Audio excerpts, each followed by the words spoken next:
Evolution within skateboarding is often associated with the progression of tricks.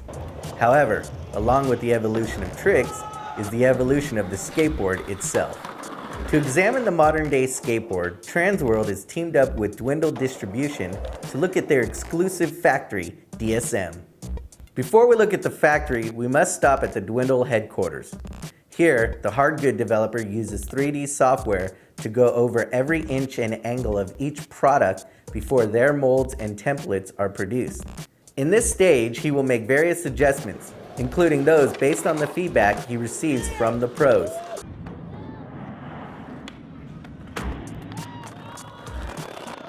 Occasionally, 3D scanners are used. This is to incorporate existing shapes into upcoming models.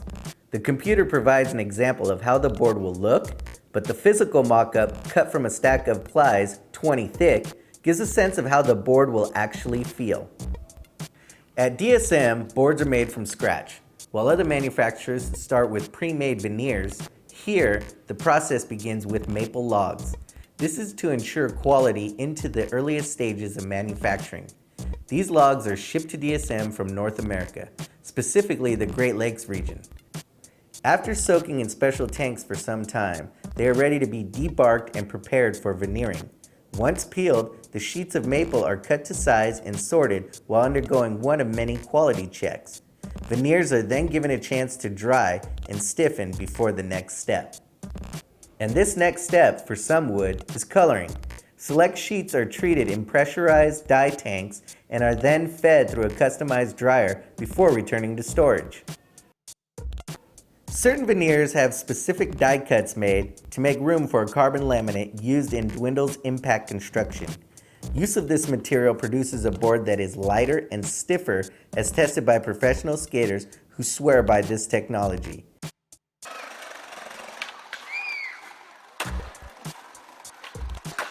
The adhesive used exclusively by DSM is known as resin. This unique mixture replaces traditional water-based glues, which have shown to break down easier over time. After resin is applied, the veneers are ready to enter the press. Unlike other manufacturers, DSM presses one board per mold. This technique, known as single deck pressing, provides a consistent board shape throughout each batch.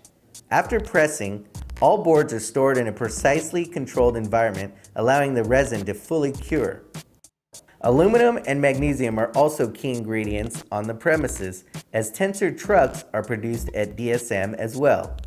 And unlike maple, these metals only need a few seconds in their molds until they are ready for polishing, machining, and finishing.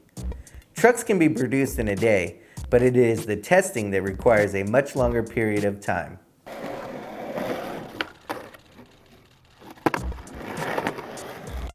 Once boards have rested long enough after pressing, they re-enter the shop where bolt holes are drilled to an exact position.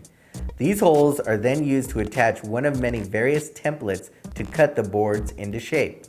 Edges are then cleaned and beveled before the deck receives a protective coat of lacquer and laser etching. And from here, it's off to the graphics department. Although board graphics have been applied using a heat transfer process in recent years, images are still produced with the same classic technique, silk screening. Colors are mixed by hand and are each laid down one at a time. Once boards are finalized with graphics, they are ready to be shipped to distributors and shops. But not all of them. Once a week, a few boards are pulled aside for testing to assure the batch is up to standard and can handle the abuse and demands of modern-day skating.